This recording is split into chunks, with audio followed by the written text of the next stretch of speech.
नमस्ते, राधे राधे। आज एकादशी है, अजा एकादशी है। आइए आप लोग को मैं आज एकादशी के बारे में या एकादशी की कहानी सुनाती हूँ। अजा एकादशी की। राधे राधे। युधिष्ठिर ने पूछा, जनार्दन, अब मैं यह सुनना चाहता हूँ कि भाद्रपद गुजरात महाराष्ट्र के अनुसार श्रावण मास के कृष्ण पक्ष में कौन सी एकादशी होती है, कृपया बताइए। भगवान कहते हैं, राजन, एक चित होकर सुनो। भाद्रपद मास के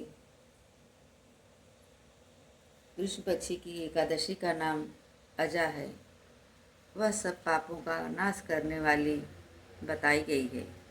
भगवान ऋषिकेश का पूजन करके जो इसका व्रत करता है उसके सारे पाप नष्ट हो जाते हैं। पूर्व काल में हरिश्चंद्र नामक एक विख्यात चक्रवर्ती राजा हो गए हैं, जो समस्त भूमंडल के स्वामी और सत्य प्रतिज्ञ थे। एक समय किसी कर्म का फल भोग प्राप्त होने पर उन्हें राज्य से भ्रष्ट होना पड़ा। राजा ने अपनी पत्नी और पुत्र को भेज दिया, फिर अपने को भी भेज दिया। पुण्यात्मा होते हुए भी उन्हें चंडाल की दास्ता करनी पड़ी। वे मुर्दों का कफन लिया करते थे।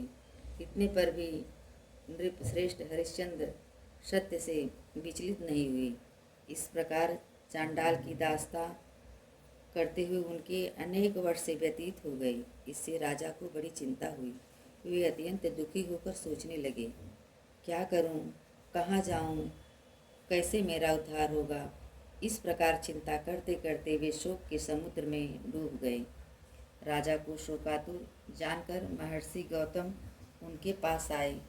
श्रेष्ठ ब्राह्मण को अपने पास आया हुआ देखकर नृप श्रेष्ठ ने उनके चरणों में प्रणाम किया और दोनों हाथ जोड़कर गौतम के सामने खड़े होकर अपना सारा दुखमय समाचार कह सुनाया।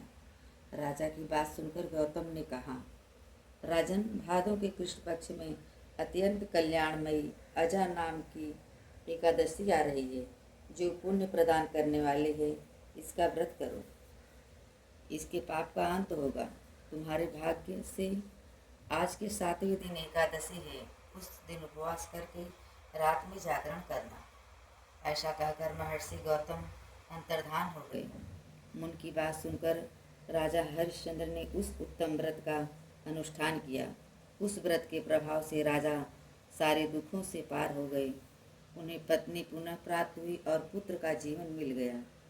आकाश में दुंदुभियां बज उठी। देवलोकों से फूलों की वर्षा होने लगी। एकादशी के प्रभाव से राजा ने निष्कंटक राज्य प्राप्त किया और अंत में वे पूर्वजन तथा परिजनों के साथ स्वर्गलोक को प्राप्त हो गए। राजा युधिष्ठिर, जो मनुष्य ऐसा व्रत करते हैं वे सब पापों से मुक्त हो स्वर्गलोक में जाते हैं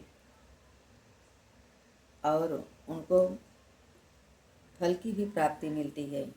और जो इस दिन व्रत करता है या ओम नमो भगवते वासुदेव का जाप करता है, इस मंत्र के साथ भगवान विष्णु को फल देते हैं और फल की भी प्राप्ति होती है।